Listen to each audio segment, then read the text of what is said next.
Hello student, स्वागत है आप सभी का एक बार फिर से हमारे इस लर्निंग प्लेटफॉर्म बीएससी बायो वाला में। स्टूडेंट, आज इस लेक्चर में मैं आपको हाइड्रोपोनिक्स के बारे में बताने वाला हूं, जो आपके इस यूनिट की लास्ट टॉपिक है हाइड्रोपोनिक। इस लेक्चर में आज हाइड्रोपोनिक को कवर करेंगे और इसके जो भी इम्पॉर्टेंट टर्म है, जो भी इम्पॉर्टेंट टर्मिनोलॉजी है, उसके बारे में हम आज आपके साथ डिस्कस करेंगे और इसके बारे में अच्छे से जानकारी प्राप्त करेंगे। ठीक, तो हाइड्रोपोनिक्स क्या होता है पहले हम लोग उसके बारे में समझेंगे। फिर कौन कौन से मेथड है जो हाइड्रोपोनिक्स में यूज किए जाते हैं, कौन कौन फैक्टर हैं जो हाइड्रोपोनिक्स को अफेक्ट करते हैं, इसके डिसएडवांटेज और एडवांटेज के बारे में हम लोग समझेंगे। ठीक, यानी कि आज हम लोग पूरी डिस्कशन हाइड्रोपोनिक्स पे करेंगे कि हाइड्रोपोनिक्स की क्या क्या स्टेप्स होती हैं। ठीक, जो आपका सिलेबस है फोर्थ सेमेस्टर का, उस पर लास्ट में टॉपिक यही दिया है कि exotic leafy vegetables using hydroponics, यानी कि हाइड्रोपोनिक के सहायता से आप किस प्रकार से लीफी वेजिटेबल का प्रोडक्शन कर सकते हैं, कैसे उसको उगा सकते हैं। एक्सोटिक का मतलब होता है कहीं से आया हुआ, यानी कि अदर कंट्री से, देश विदेशों से। ठीक, एक्सोटिक लीफली, जिसमें लीफ वगैरह ज़्यादा मात्रा में हो, ऐसे वेजिटेबल को आप किस प्रकार से प्रोडक्शन करेंगे हाइड्रोपोनिक्स के सहायता से। स्टूडेंट, अभी तक हम लोगों ने जितने भी फ्रूट्स के, फ्लावर्स के, वेजिटेबल्स के ग्रीन हाउस कल्टीवेशन पढ़ते आए हैं, वहाँ पे हमने देखा कि सॉइल किस प्रकार से मैनेजमेंट किया जाता था, सॉइल को किस प्रकार से प्रिपेयर करके सारे प्लांट को ग्रो कराया जाता था। लेकिन इस हाइड्रोपोनिक्स में हम प्लांट को विदाउट सॉइल के, यानी कि सॉइल के एब्सेंस में हम लोग प्लांट को ग्रो कराएंगे।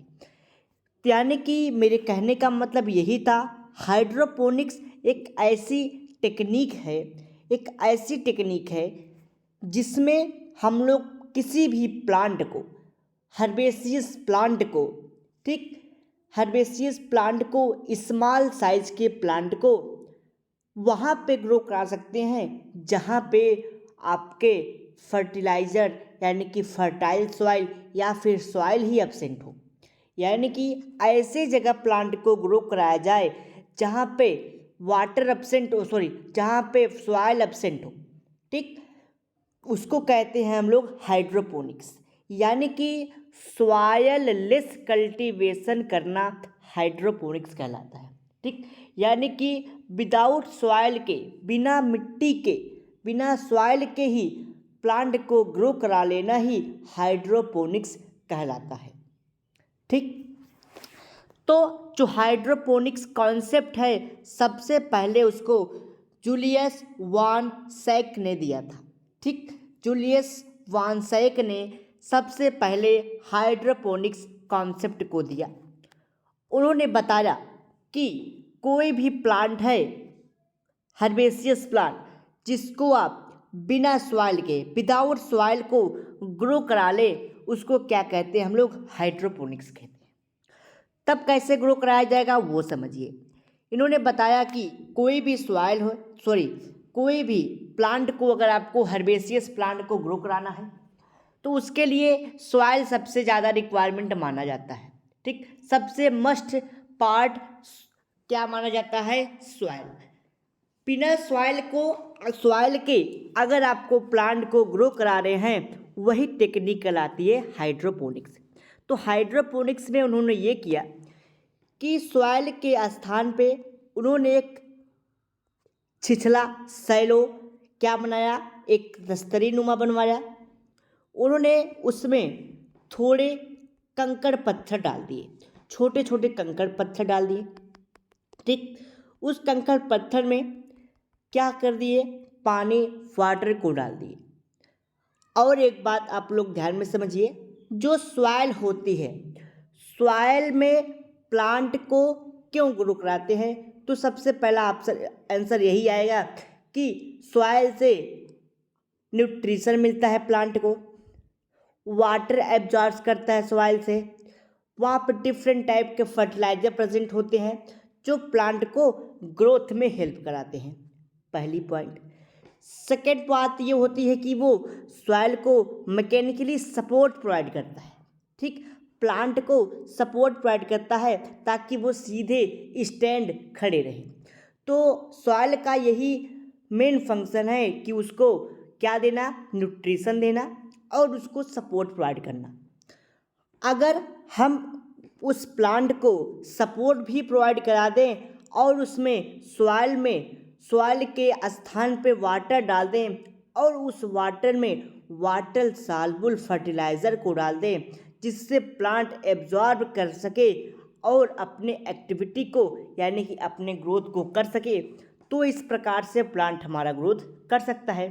तो उन्होंने किया क्या, उन्होंने हाइड्रोपोनिक्स टेक्निक दे दी, उन्होंने एक सलूशन बनाया, ठीक, सलूशन उन्होंने, आप कहीं भी इसको बना सकते हैं। उन्होंने क्या किया, एक सलूशन बनाया, उस सलूशन में प्लांट को जो जो न्यूट्रिशन चाहिए यानी कि अगर उसको यूरिया, कोई भी फर्टिलाइजर लाइक NPK, ठीक, जो भी उसमें न्यूट्रिशन एलिमेंट थे उन्होंने उस वाटर में डिज़ोल्व कर दिया, छोड़ दिया। और साथ ही साथ क्या कर दिया, उसमें उन्होंने नीचे कंकड़ पत्थर लगा दिए, छोटे छोटे कंक्रीट लगा दिए ताकि सीड उस पर बैठ सके, ठीक, यानी कि सीड को वहाँ पे रखा जा सके। उन्होंने क्या किया, उस वाटर में कंकड़ डाल दिया, छोटे छोटे कंक्रीट डाल दिए और उसमें उसकी सीड को डाल दिया प्लांट के, जिससे वो ग्रो हुआ और उससे फ्लावरिंग फ्रूटिंग देखने को मिली।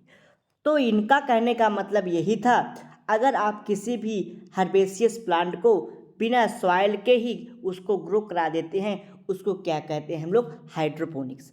तो उन्होंने यही कहा, the technique of growing plant in nutrition solution, यानी कि एक ऐसे मीडियम में प्लांट को ग्रो कराया जाए जो कैसा हो, सॉल्यूशन हो यानी कि वाटर के फॉर्म में हो, उसको क्या कहते हैं हम लोग, उसको कहते हैं हाइड्रोपोनिक्स। विदाउट सॉइल, जहाँ पे सॉइल एब्सेंट हो, ठीक, और सॉइल के प्लेस पे वाटर सॉल्युबल सॉल्यूशन हो जिसमें न्यूट्रिटिव एलिमेंट प्रेजेंट हो, उसको हम लोग हाइड्रोपोनिक्स कहते हैं, ठीक। The soil less cultivation is called as hydroponics, यानी कि सॉइल के एब्सेंस में प्लांट को ग्रो कराना ही हाइड्रोपोनिक्स कहलाता है। आगे समझते हैं हम लोग, hydroponics method are used where fertile soil are absent. Hydroponics technique वहीं यूज की जाती है जहाँ पे फर्टाइल सॉइल प्रेजेंट नहीं होती हैं, यानी कि जहाँ की मिट्टी उपजाऊ नहीं होती हैं, बंजर ज़मीनें होती हैं, वहाँ पे हाइड्रोपोनिक्स टेक्निक यूज किया जाता है। या फिर वहाँ यूज किया जाता है जहाँ पे सॉइल एब्सेंट होते हैं, बहुत रेयर केस में सॉइल देखने को मिलता है। यानी कि आप लोग देखते हुए ऐसे प्लेस होते हैं जहाँ पे जो स्मार्ट सिटीज़ होती हैं वहाँ पे आपको सॉइल देखने को मिलता ही नहीं, सॉइल नहीं दिखाई पड़ता, तो वहाँ पे कल्टीवेशन हाइड्रोपोनिक्स के माध्यम से होता है। The practice of hydroponics is done in only small herbaceous plant. जो हाइड्रोपोनिक्स टेक्निक है वो हर्बेशियस प्लांट के लिए ही मानी गई है।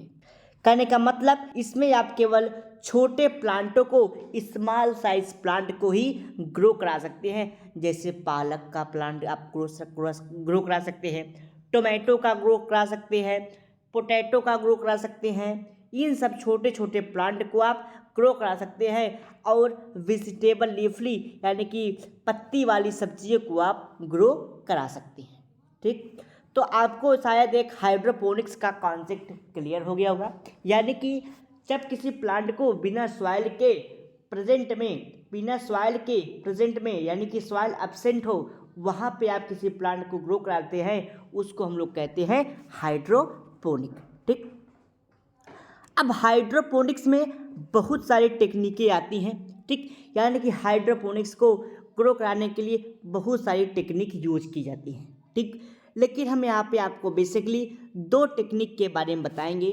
पहला है न्यूट्रिएंट फिल्म टेक्निक और सेकंड है आपका डीप वाटर कल्चर या फिर डीप फ्लो टेक्निक आप कह सकते हैं। इन दो टेक्निक के बारे में मैं आपसे डिस्कस करूँगा।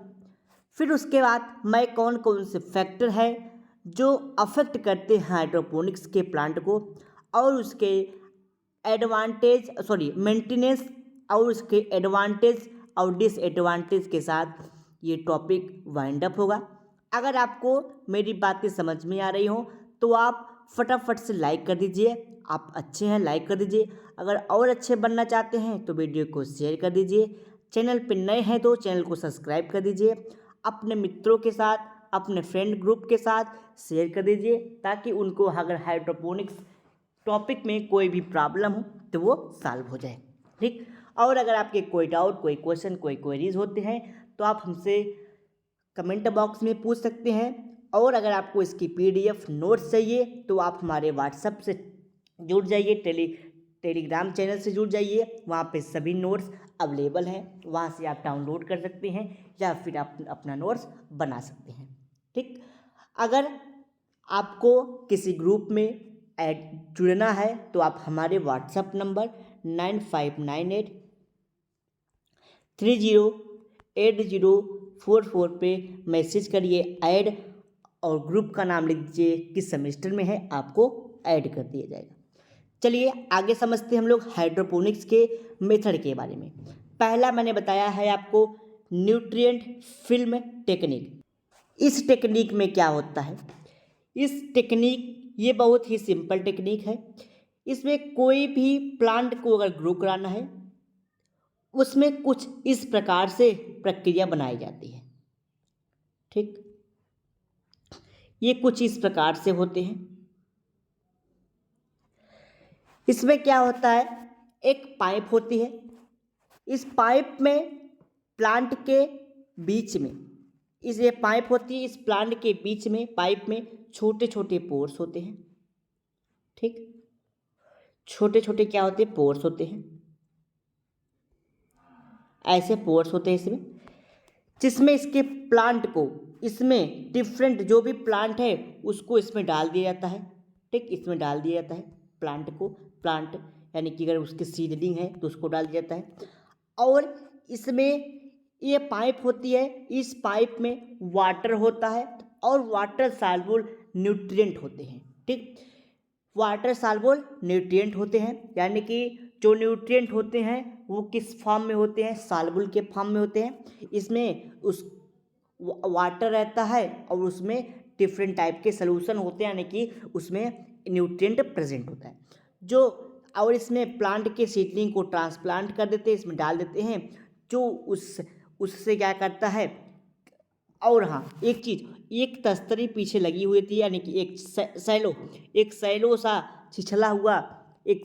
छिछला हुआ तस्तरी नुमा होता है, उसमें ये सारी टेक्निक होती है।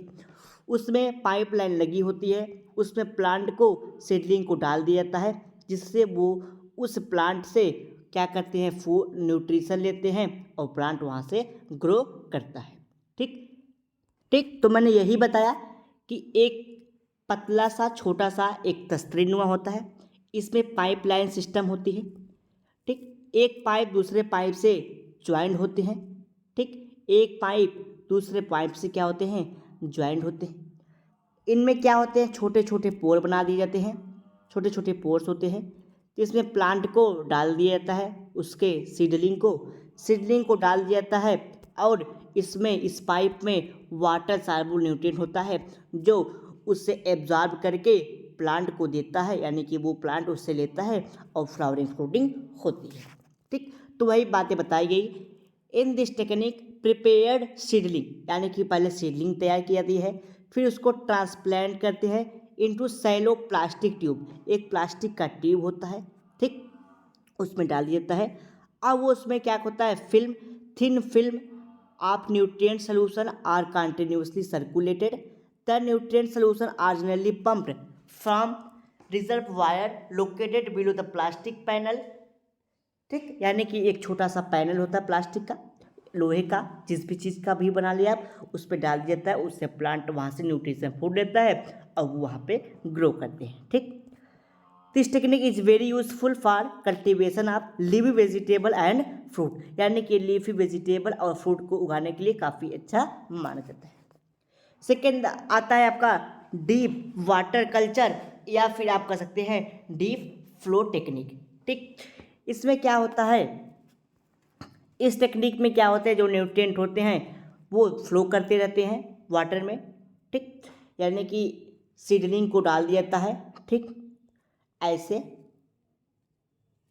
इसमें ऐसे ऐसे बने होते हैं। ठीक, ऐसे ये रैप्ट होता है, एक रैप्ट हो गया ये वाटर में हमेशा फ्लो करते रहते हैं ये रैप्ट। ठीक, ये रैप्ट होता है ऐसे, यानी कि एक पॉट होता है, बर्तन होती है बड़ी सी, उसमें एक रैप्ट होता है ऐसा, और इसमें ऐसे चेम्बर्स बने होते हैं और इसमें सलूशन भरा होता है। इन सब में सलूशन भरा रहता है, न्यूट्रिएंट वाला सलूशन, जो इस वाटर में हमेशा फ्लो करता रहता है। ठीक, इस वाटर में फ्लो करते रहते हैं और इसमें प्लांट रहते हैं। ठीक, इसमें प्लांट ऐसे रहते हैं जो ये हमेशा फ्लो करता रहता है और इसमें प्लांट ग्रो करते रहते हैं। ठीक, तो ये कुछ इस प्रकार से होता है। तो इसमें यही है कि in this technique seedling are transplanted into straw form wrapped which are floated in 6 to 12 inch constructed pond containing large value of nutrient solution. A pump is used for proper circulation of water and nutrient throughout the pond and kept in the pond aerated. ठीक, यानी कि कहने का मतलब यहाँ पे यही है कि जैसे एक पॉन्ड होता है, तालाब सपोज करिए है, इस तालाब में एक रैप्ट नुमा स्ट्रक्चर होता है। ठीक, जिसमें डाल देता है और इसमें प्लांट हमेशा फ्लो करते रहने की, ये भी फ्लो करता रहता है सब। ये पॉन्ड है, एक पॉन्ड लाइक है जो 6 से 12 इंच क्या है लंबे है, मतलब चौड़ाई है इसकी, ऊंचाई है, और इसमें ये फ्लो करते रहते हैं और इसमें प्लांट हम ग्रो करते रहते हैं। तो यही बताया कि प्लांट सर्कुलर करते रहते हैं। ठीक, this technique is good for cultivation of leafy vegetable like potato, tomato, flower plant etc. ठीक, इसमें डिफरेंट टाइप के प्लांट को आप ग्रो करा सकते हैं। देखिए, इसमें जो टेक्निक्स होती हैं, बहुत सारी टेक्निक है, मैंने आपको 2 के बारे में बताया। इसमें जो नीचे का पार्ट होता है, यानी कि जहाँ पे प्लांट को लगाया जाता है, ठीक, जो भी प्लांट ग्रो कराए जाते हैं, तो उसमें नीचे थोड़े से कंक्रीट रहते हैं, छोटे छोटे पत्थर रहते हैं, जो सीडलिंग में वहाँ पे लगा दिए जाते हैं, सीडलिंग को लगा दिया जाता है। ठीक, और जो ये मैंने बताया रैप्ट का मेथड जो होता है वो कुछ इस टाइप से होता है। उसमें जो पोर होते हैं, ठीक, ये जो ऐसे वहाँ पे मैंने बताया कि रैप्ट होता है, उस रैप्ट में पोर होते हैं, छोटे छोटे ऐसे छोटे छोटे पोर होते हैं, उसमें सीडलिंग को, यानी कि उसके सीडलिंग को डाल देता है, और नीचे क्या होता है, उसके पॉन्ड लाइक स्ट्रक्चर होता है। जो ये सीडलिंग होती है ये पूरे नीचे तक होते हैं, यानी कि उस साइड तक होते हैं नीचे पॉन्ड में, यानी कि इसके जो छोटे छोटे स्टेम्स होंगे वो नीचे दिखाई पड़ते रहते हैं, अब वो नीचे क्या करते हैं, तैरते रहते हैं। ठीक, ये स्टेम इसको सपोर्ट प्रोवाइड करता है, ये पोर इसको सपोर्ट प्रोवाइड करेगा, नीचे से वो क्या करते हैं, न्यूट्रिशन को एब्जॉर्ब करते रहते हैं और प्लांट वहाँ से ग्रो करता रहता है। तो ये टेक्निक होती है प्लांट को ग्रो कराने के लिए। मैं आपको अब फैक्टर के बारे में बताऊंगा कि कौन कौन से फैक्टर हैं जो अफेक्ट करते हैं हाइड्रोपोनिक्स टेक्निक को। तो पहला आता है टेम्परेचर। तो आपको पता है भाई, कोई भी प्लांट है अगर आप उसको ग्रो करा रहे हैं तो उसको टेम्परेचर की, सनलाइट की रिक्वायरमेंट होती है। तो सनलाइट ऑप्टिमम, यानी कि जैसी उसकी ज़रूरत होगी वैसा वहाँ पे आपको उसका टेम्परेचर मेंटेन करना होगा। सेकेंड आती है ह्यूमिडिटी। ठीक, वहाँ की जो रिलेटेड ह्यूमिडिटी होगी यानी कि RH, उसको आपको देना होगा, मेंटेन करना होगा। जैसे अगर कोई प्लांट है वो कोल्ड यानी कि समर के मौसम में अगर वो ग्रो कर रहा है तो उसके चारों तरफ का जो वातावरण होगा, जो ह्यूमिडिटी होगी, वो कोल्ड होना चाहिए, विंटर का होना चाहिए। अगर प्लांट समर के मौसम में ग्रो कर रहा है तो उसके जो रिलेटिव यानी कि साइड का जो एनवायरनमेंट होगा वो समर का होना चाहिए। तो यही कहते हैं हम लोग रिलेटिव ह्यूमिडिटी होनी चाहिए। If RH is high then it prevent the transpiration process. ठीक, अगर टेम्परेचर वहाँ का बैलेंस यानी कि टेम्परेचर हाई या लो हो रहा है तो वहाँ पे ट्रांसपिरेशन प्रोसेस क्या हो जाती है, रुक जाती है। कहने का मतलब अगर प्लांट में को अगर कोल्ड वाटर की अगर प्लांट कोई ठंड में ग्रो कर रहे हैं और वहाँ पे ज़्यादा टेम्परेचर दे दीजिए, हाई हॉट टेम्परेचर हो जाए वहाँ का, तो प्लांट वहाँ के नष्ट होने लगेंगे।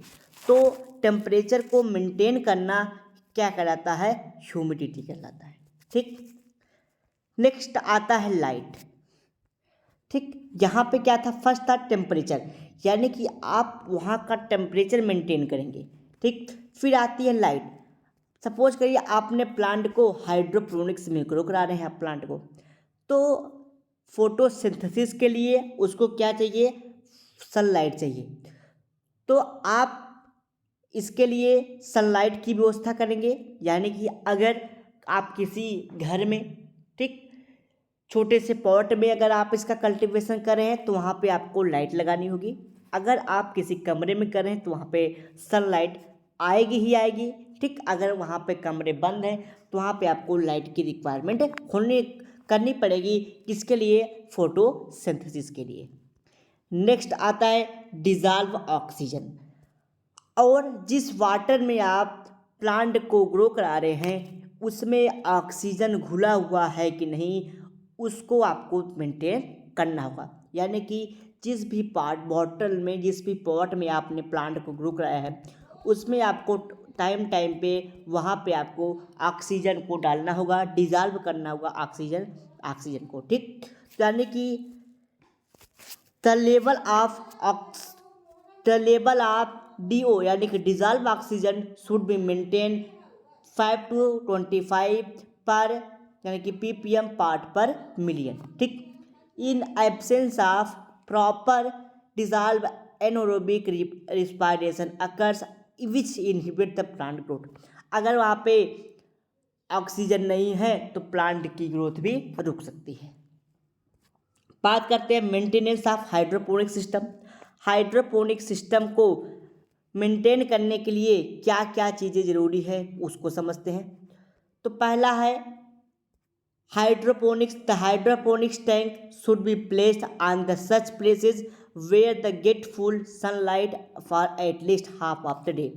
यानी कि हाइड्रोपोनिक्स टेक्निक वहाँ बनाया जाए यदि आप बना रहे हैं जहाँ पे लगभग दिन के लगभग आधे टाइम यानी कि अगर 12 घंटे की दिन हो रही है तो वहाँ पे लगभग 6 घंटे सनलाइट आनी चाहिए। ठीक, सेकेंड आता है the hydroponic tank is protected by roof for the saving rain water.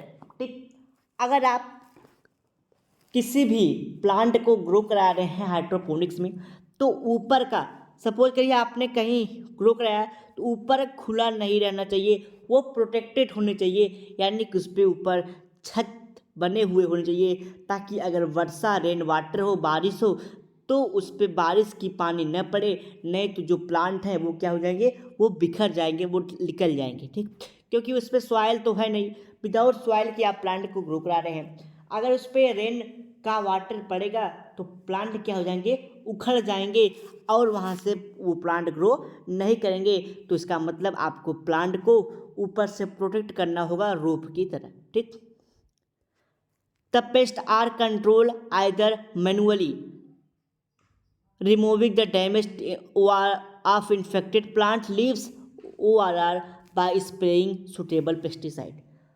वहाँ पे अगर डिफरेंट टाइप के जो पेस्ट लग रहे हैं यानी कि कीट वगैरह लग रहे हैं तो उसको आपको मैनुअली हटाना होगा। यानी कि अगर उसकी लीफ में कोई पैथोजन इन्फेक्ट कर रहा होगा तो आपको उसके लीफ को तोड़ के निकाल देना होगा, उसकी पत्तियों को निकाल देना होगा। अगर ज़्यादा मात्रा में है, छोटे छोटे हैं, सभी प्लांट पे है, तो आपको उस पर सुटेबल फंगिसाइड, पेस्टिसाइड, बैक्टीरियासाइड्स या फिर जो भी होंगे एंटी इंसेक्टिसाइड, तो आपको वहाँ पे उस चीज़ का छिड़काव करना होगा। नेक्स्ट है टू प्रिपेयर, ठीक, aeration temperature pH should be of maintain. वहाँ की एरिएशन यानी कि वहाँ की जो हवाएं होंगी उसको आपको, टेम्परेचर को, पीएच को, ताकि वहाँ पे हवा भी लगता रहे, एरिएशन होता रहे, टेम्परेचर भी, अब वहाँ का पीएच आपको मेंटेन करना होगा। नेक्स्ट आता है after harvesting the hydroponics tank should B clean washed. अगर एक बार हार्वेस्टिंग डन हो जा रही है, कंप्लीट हो जा रही है, तो आपको दोबारा अगर किसी प्लांट को ग्रो कराना होगा तो अच्छे से पहले उसको आप वॉश कर लीजिए, फिर आप उसमें नए प्लांट को ग्रो कराएंगे, ठीक। तो यही इसका मेंटेनेंस है। फिर आता है एडवांटेज ऑफ हाइड्रोपोनिक्स। अगर आपने वीडियो को लाइक नहीं किया है तो लाइक कर दीजिए फटाफट से, और चैनल को सब्सक्राइब नहीं किया है तो सब्सक्राइब कर लीजिए, बेल आइकन दबा लीजिए ताकि आपको नोटिफिकेशंस मिलते रहें, ठीक। कभी कभी नोटिफिकेशन देर से आती हैं तो आप हमारे व्हाट्सएप नंबर पे ऐड लिख के मैसेज कर दीजिए, तो आपको कांटेक्ट में जोड़ लिया जाएगा, आपको व्हाट्सएप के थ्रू मेंशन कर दी जाएगा जो भी क्लासेज होंगी। नेक्स्ट आता है एडवांटेज ऑफ हाइड्रोपोनिक्स। क्या क्या इसके एडवांटेज है वो समझ लीजिए। जैसे अगर कोई प्लांट को आप सॉइल में ग्रो करा रहे हैं तो वहाँ पे बार बार प्लाविंग करने की जरूरत पड़ती है, यानी कि जुताई की आवश्यकता पड़ती है। तो इस हाइड्रोपोनिक्स में जो फील्ड होगा उसकी जुताई नहीं होती है, वहाँ पे खरपतवार होते हैं, यानी कि जो ओपन फील्ड होता है। बट हाइड्रोपोनिक्स में किसी भी प्रकार की कोई विड्थ नहीं होगी, विड्थ रिड्यूस हो जाएगी, ठीक। एक एडवांटेज ये होती है कि वहाँ पे जुताई की आवश्यकता नहीं पड़ती है। No chance of soil borne disease and pest. वहाँ पे सॉइल से रिलेटेड जो भी पेस्ट लगते थे वो नहीं लगेंगे, एक एडवांटेज ये है, ठीक। यानी कि सॉइल में डिफरेंट टाइप के बैक्टीरिया, वायरस, फंजाई सब प्रेजेंट होते हैं जो प्लांट में डिजीज काज करते हैं। ऐसे डिजीज इस प्लांट में नहीं होंगे क्योंकि ये सॉइललेस कल्टीवेशन कराया जाएगा। Labour cost is reduced. Labour यानी कि जो मजदूर का खर्चा आता है वो भी कम हो जाएगा। Crop yield becomes maximum and so अनफॉर्मेटिक, यानी कि यूनिफॉर्मेटिक, हाँ, बताया गया कि इसमें जो क्रॉप होंगे वो ज़्यादा मात्रा में क्या होंगे, ग्रो होंगे, यानी कि ज़्यादा मात्रा में इसकी यील्डिंग होगी, इसकी उपज ज़्यादा होगी, ठीक। और सारे प्लांट, सारे जो सीड होंगे या फिर जो भी फल फ्रूट लगेंगे वो एक जैसे दिखाई पड़ेंगे। It save the large amount of water and irrigation.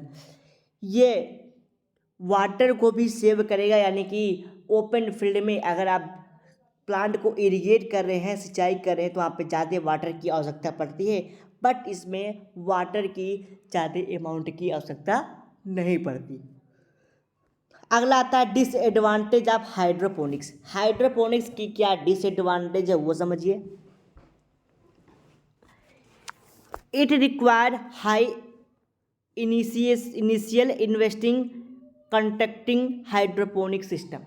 यानी कि अगर आप हाइड्रोपोनिक सिस्टम बना रहे हैं तो पहले बार फर्स्ट टाइम ज़्यादा मात्रा में पैसों का खर्च होता है, यानी कि इन्वेस्टमेंट ज़्यादा होती है, ठीक। यानी कि जो इनिशियल इन्वेस्टमेंट होता है, सबसे पहले जो इन्वेस्टमेंट होती है ठीक, हाई इनिशियल इन्वेस्टमेंट, यानी कि शुरुआत में ज़्यादा पैसे खर्चे होते हैं, उसके बाद पैसे खर्चे नहीं होते। यानी कि पहली बार अगर आप हाइड्रोपोनिक्स करा रहे हैं उसके सारे सिस्टम बनाने में आपको ज़्यादा पैसे खर्चे करने पड़ते हैं, तो ये इसका डिसएडवांटेज है।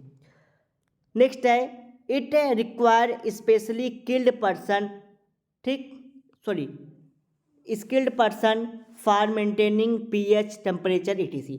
आपको एक ऐसे पर्सन की, एक ऐसे व्यक्ति की ज़रूरत पड़ेगी जो कैसे हो, स्किल्ड हो, यानी कि जिसके पास पूरी जानकारी हो कि कैसे इसके पीएच को मेंटेन किया जाएगा, कैसे इसके टेम्परेचर को मेंटेन किया जाएगा, क्या क्या इसमें वाटर साल्युबल मटेरियल क्या डालना होगा, सारी चीज़ों को मेंटेन करने के लिए आपको एक ऐसे पर्सन की, ऐसे व्यक्ति की जरूरत पड़ेगी जिसके पास सारी जानकारी मौजूद हो। नेक्स्ट आता है it is used in small level for only herbaceous plant. एक इसमें एडवांटेज इसका ये है कि आप इसमें केवल छोटे प्लांट को और स्मॉल लेवल पे आप इस प्लांट को, इस टेक्निक को ग्रो करा सकते हैं, ये क्रिया कर सकते हैं। लास्ट आता है आपका large size herbaceous plant, shrub plant and woody plant are not cultivated through this technique. यानी कि इस टेक्निक से आप बड़े हर्बेसियस प्लांट को, श्रबी प्लांट को और वुडी प्लांट को ग्रो नहीं करा सकते हैं। सबसे बड़ा और इसका सबसे मोस्ट डिसएडवांटेज यही है कि इसमें आप केवल छोटे प्लांट को, हर्बेसियस में छोटे प्लांट को आप ग्रो करा सकते हैं, ठीक। लार्ज साइज के हर्बेसियस प्लांट को आप ग्रो नहीं करा सकते, तो इसमें केवल हर्बेसियस प्लांट को ही ग्रो कराया जाता है, ठीक। तो ये रहा आज के बारे में, हाइड्रोपोनिक्स के बारे में, जो आपकी लास्ट टॉपिक थी। अगले लेक्चर में मैं अब next unit, 4th unit start करूँगा, जिसमें आपको आईपीआर के बारे में पढ़ना है, इंटेलेक्चुअल प्रॉपर्टी राइट्स के बारे में। यानी कि अगले लेक्चर में आपको, यानी जो अगली क्लास होगी वो हमारी नई यूनिट की होगी, उस यूनिट में आपको आईपीआर के बारे में बताना है। तो अगला लेक्चर हमारा नेक्स्ट यूनिट पे होगा। अगर आपको वीडियो अच्छा लगता हो तो वीडियो को लाइक, सब्सक्राइब, शेयर कर दीजिए, बेल आइकन दबा लीजिए, ताकि आपको डेली की डेली नोटिफिकेशन से मिलते रहें और आपकी तैयारी कंप्लीट हो सके। चलिए मिलते हैं अगले लेक्चर में। अगले लेक्चर में आपको नेक्स्ट यूनिट में बताया जाएगा।